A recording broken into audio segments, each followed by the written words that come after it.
वहां वृंदावन में 1.25 मण वाले।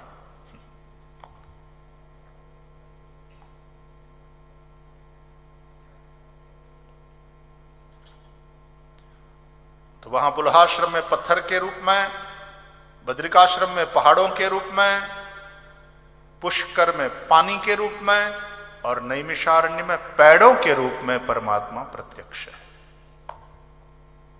ये हमारी मान्यता है। इसलिए नैमिष अरण्य, उसमें छाया परमेश्वर की ही कृपा छाया है, और उसमें ये सब 88,000 ऋषियों की सभा बैठी है उस कृपा छाया में। हमने पहली जब नैमिषारण्य में कथा करी कई वर्ष पूर्व, तो आश्रम में करी, वहां पंडाल तो बस ऐसे ही टाट का बना था। हमको भी एक पीठिका पर बिठा दिया गया, थोड़ी, क्योंकि वक्ता है तो थोड़ी गद्दी वद्दी थोड़ी रखी हमारे लिए, और बाकी नीचे सूखी घास बिछाकर और श्रोता सब बैठ गए। वही आसन, क्या सोफा क्या कुर्सी, और कथा में जो आनंद आया है, बिल्कुल पेड़ों की छाया, एकदम सीधा साधा। उस समय का वातावरण याद आ गया।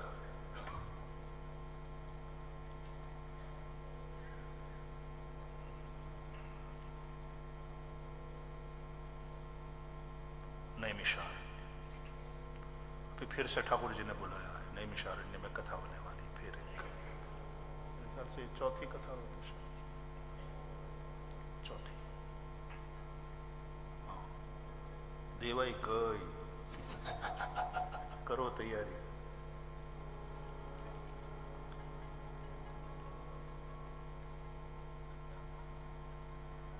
तो 88,000 ऋषियों की सभा, सुत जी वक्ता के आसन पर, भागवती कथा का महिमा गायन हो रहा है।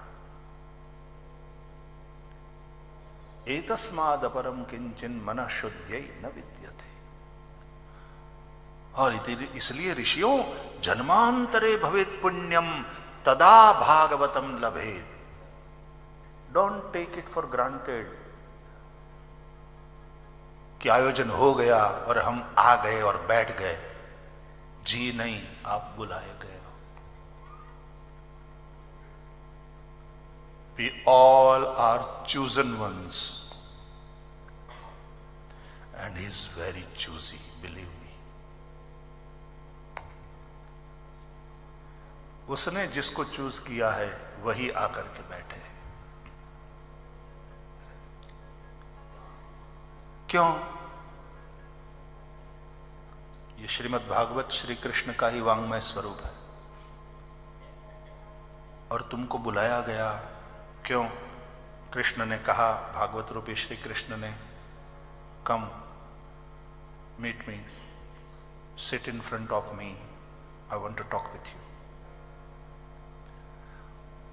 और जिसके प्रति आपका बड़ा प्रेम हो, वो खुद बुलावे और कहे, I want to talk to you. Personal interview, और 7 दिन बैठने को मिले। और भले ही वैसे हम समूह में बैठे हैं, लेकिन वी ऑल फील कि कथा मुझे सुनाई जा रही है, ये तो मेरी अपनी कहानी है।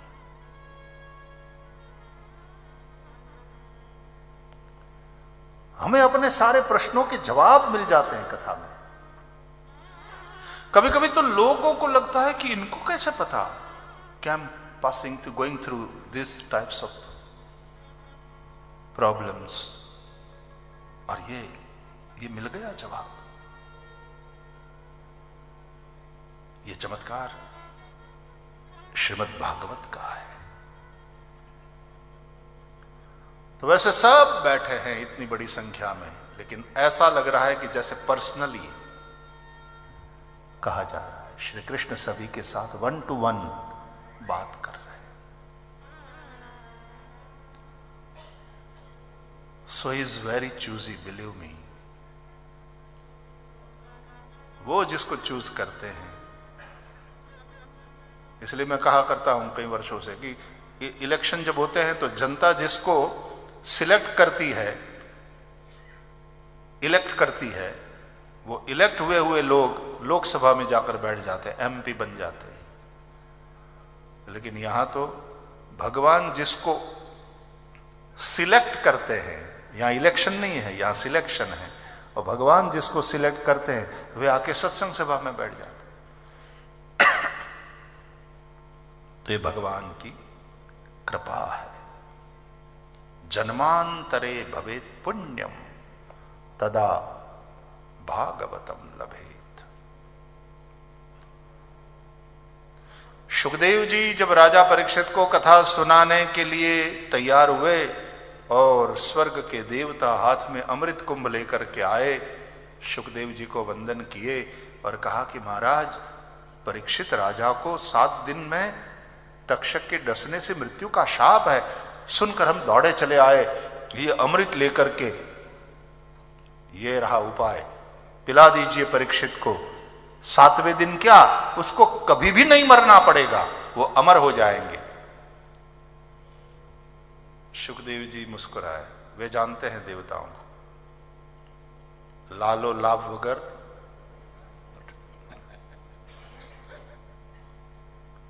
ये कैसे है देव? बोले स्वकार्य कुशला सुरा।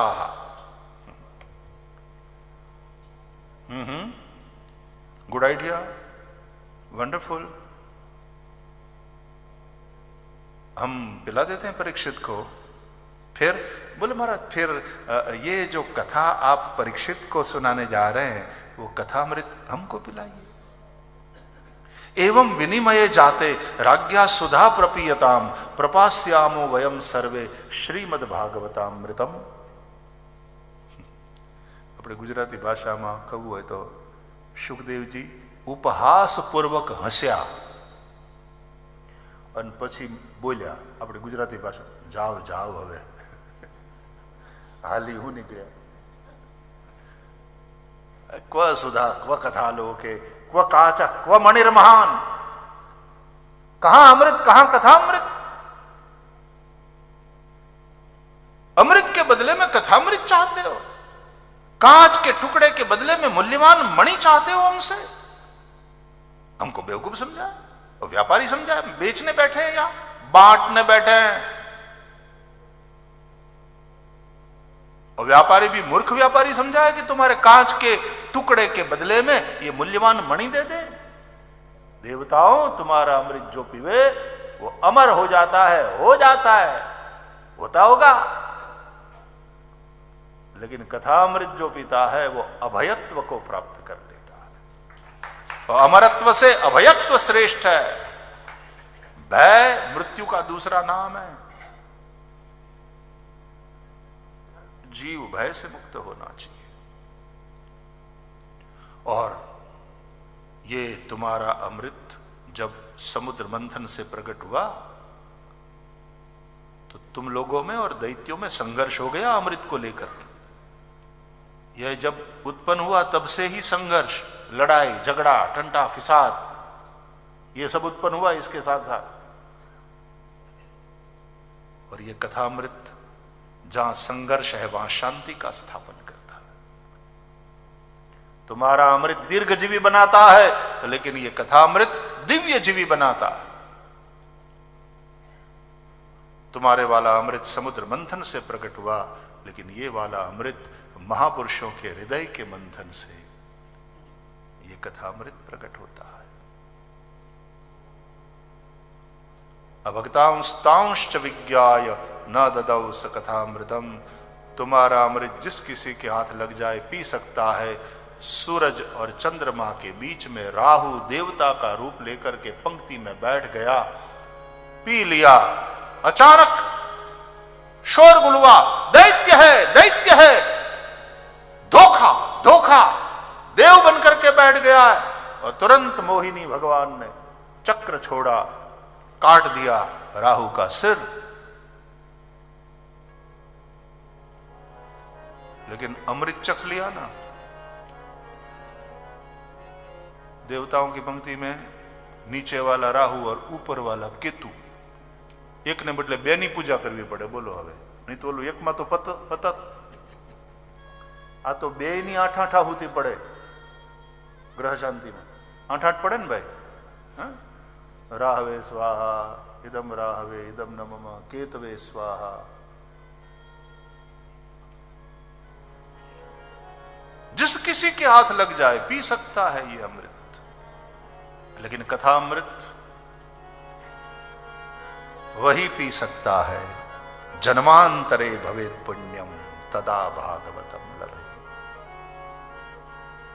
तो देवताओं को अभक्त जान करके सुखदेव जी ने कथामृत नहीं पिलाया।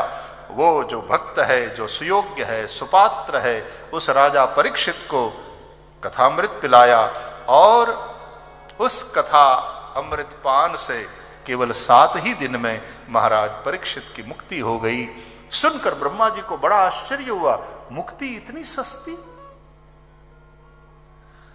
मोक्ष प्राप्ति के जितने साधन थे सब इकट्ठे करके ब्रह्मा जी ने तुला से, ये तुला कौन सी है, पटाना त्राजवान काटला ये नहीं, ब्रह्मा जी बुद्धि के देवता, उन्होंने अपने बुद्धि से तुलना करी, कंपैरेटिव स्टडी, तो श्रीमद् भागवत सबसे श्रेष्ठ सिद्ध हुआ जो श्रवण मात्र से मुक्ति देता है। श्रवणगत मुक्त्युक्ति कथने, परीक्षित साक्षी यत् श्रवणगत मुक्त्युक्ति कथने।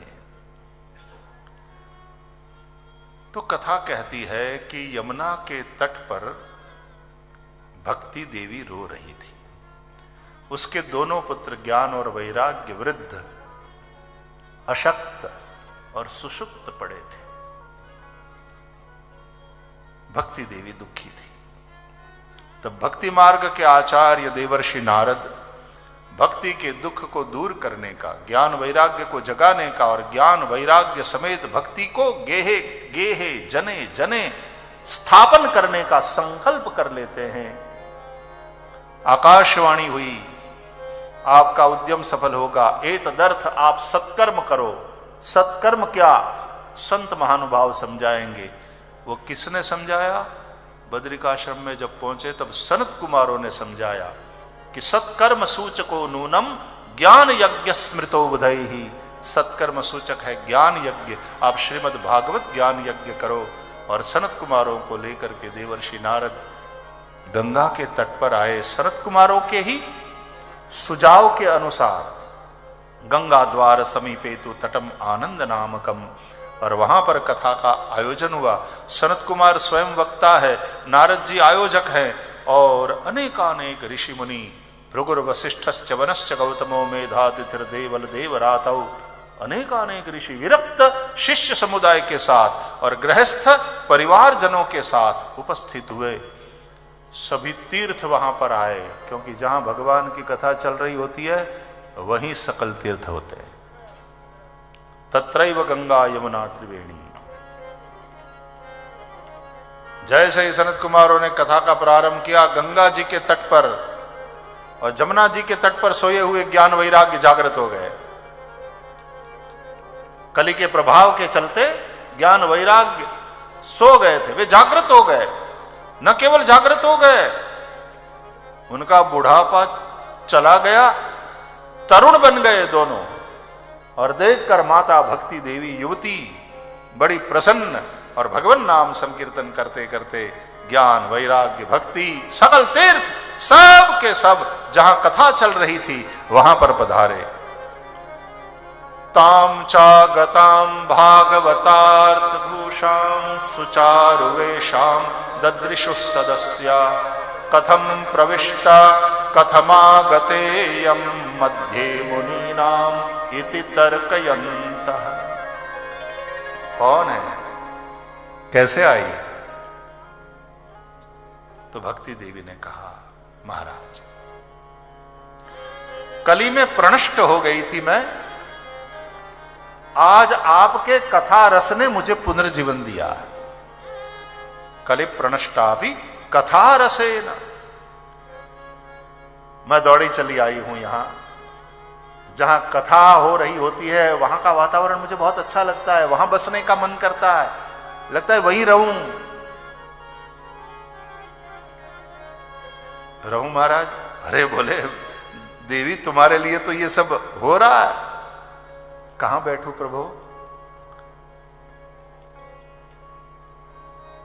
बैठ जाओ, जितने बैठे हैं ना कथा सुनने उन सब के हृदय में भक्तेषु गोविंद स्वरूप कर्त्री प्रेमैक धर्त्री भव रोग हंत्री सात्वंच तिष्ठस्व सुधैर्य संश्रया निरंतरम वैष्णव मानसा।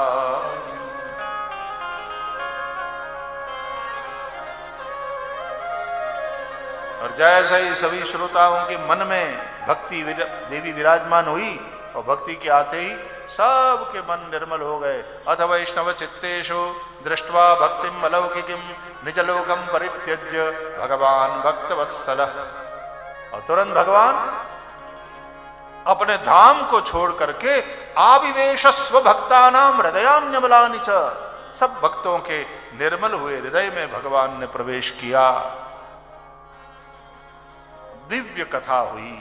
सनत कुमारों ने कोई कितना ही कायिक वाचिक मानसिक पाप करने वाला महापापी ही क्यों न रहा हो, लेकिन सप्ताह यज्ञ न कलौ पुनंति ते, कलिकाल में वे सप्ताह यज्ञ से पवित्र हो जाते हैं, सब पापों से मुक्त हो जाते हैं। न केवल पापों से मुक्त हो जाते हैं, श्री कृष्ण लोक की भी उन्हें प्राप्ति हो जाती है।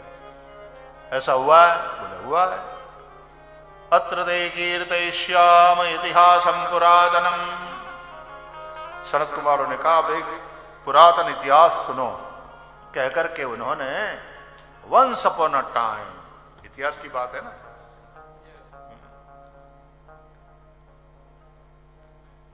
आत्मदेव ब्राह्मण की, उसकी पत्नी धुंधुली की और उसके हुए बेटे धुंधुकारी और गाय, संत देवता की कृपा से गाय से हुए पुत्र गोकर्ण की कथा सुनाया। धुंधुकारी महादुष्ट हुआ, महापापी, गोकर्ण पंडित और ज्ञानी, एक बेटा ऐसा एक बेटा ऐसा। और फिर व्यसनी व्यभिचारी धुंधुकारी का अकाल मृत्यु हो गई उसकी, और वो प्रेत योनि को प्राप्त हुआ। अब उसको प्रेत योनि से मुक्त करने के लिए क्या किया जाए? तो बोले गया में श्राद्ध किया जाए, उन सबकी सद्गति हो जाती है। तो इन्होंने गया में श्राद्ध किया, किन्होंने? गोकर्ण ने अपने भाई का श्राद्ध किया, तथापि वो प्रेत योनि से मुक्त नहीं हुआ। और उस प्रेत ने तो कह दिया गया श्राद्ध शते नापि न मे मुक्ति ही भविष्यति, 100 गया श्राद्ध करो तो भी मेरी मुक्ति संभव नहीं। अब इसकी मुक्ति कैसे होवे? तो वही मकर संक्रांति, वही सूर्य नारायण को अर्घ दिया।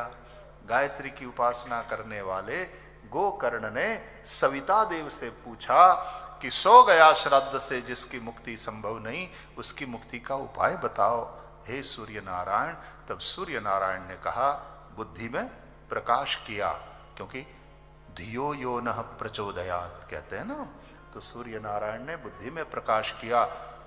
श्रीमद्भागवतान मुक्ति ही सप्ताहम वाचनम गुरु, उसकी मुक्ति होगी श्रीमद् भागवत से, सप्ताह पर्यंत वाचन करो। गोकर्ण स्वयं ज्ञानी थे, पंडित थे, पढ़े लिखे थे, विद्वान थे, उन्होंने खुद भागवत की कथा करी, सब लोग सुनने के लिए आए। वो प्रेत धुंधुकारी भी वायु रूपधारी वहां पर उपस्थित हुआ, और एक बांस था, पोला होता है, अंदर वायु रहती है, उसमें उसने प्रवेश किया। वो कथा सुनने लगा। एक दिन की कथा पूरी हुई, एक गांठ टूट गई, दूसरे दिन दूसरी गांठ। ये वासना का बांस है और उसमें गांठें हैं। कौन सी गांठें हैं ये? कि शरीर में वासना, पत्नी में वासना, संतान में वासना, घर में वासना, पैसे में वासना, फिर समाज में अपना नाम हो, ये कीर्ति की वासना, ये सब गांठें हैं वासना के बांस में। और कथा सुनते सुनते एक एक गांठ टूटती रहती है। ये वासना मिटी, ये वासना गई, ये गई, ये गई, और वासना सब मिट गई उपासना के चलते। और फिर वासना राहित्य का नाम मुक्ति। वो प्रेत योनि से मुक्त हुआ और उसने प्रणाम किया, धन्या भागवती वार्ता प्रेत पीड़ा विनाशिनी सप्ताहोपि तथा धन्य कृष्ण लोक फलप्रद। और भगवान का विमान आया और प्रेत योनि से मुक्त उस दिव्य देहधारी धुंधुकारी को भगवान के धाम में ले गए। ऐसी अद्भुत कथा सुखदेव जी भी ये विधि कथन है किस प्रकार इसका सेवन करना चाहिए। और फिर सुखदेव जैसे श्रेष्ठ वक्ता भी वहां पर आ गए। और ऐसे वक्ता भी आ जाए कथा में, अरे महाराज पधारो पधारो धन कड़ी धन, आप भी कुछ वचनामृत करो। तो सुखदेव जी ने भी वचनामृत किया कि सुनो प्यारे श्रोताजनों, स्वर्गे सत्ये च कैलासे वैकुंठे नास्त्ययं रसः अतः पिबंतु सद्भाग्या मामा मुंचत करहिचित्। यह रस न स्वर्ग में है, न सत्य में, न वैकुंठ में, न कैलाश में, यह रस केवल यही है, पृथ्वी पर तुम्हें उपलब्ध हुआ है। मस्कत वालों, मस्तक झुकाकर प्रभु को प्रणाम करो, अपने आप को बड़भागी मानो और पिबत भागवतम रसमालयम मुहुरहो रसिका भुवि भाव का। आओ उस कथा में एक बार प्रवेश कर लें। ओम श्री परमात्मने नमः। जन्माद्यस्य यतोऽन्वयादितरतश्चार्थेष्वभिघ्नस्वराट् तेने ब्रह्महृदाय आदिकवये मुह्यन्ति यत्सूरयः। तेजो वारिमृदां यथा विनिमयो यत्र त्रिसर्गो मृषा धाम्ना स्वेन सदा निरस्तकुहकं सत्यं परम्। प्रथम श्लोक के संकीर्तन के साथ भागवत जी में प्रवेश, इसके ऊपर चर्चा कल। ये आते आते जो आपने गाड़ी में थोड़ा बोल दिया ना कि 9 से भी थोड़ा आगे जाए, तो हमने इंप्लीमेंट कर दिया आज ही लेकिन बस आज यही हरि शरणम हरि शरणम हरि शरणम हरि शरणम।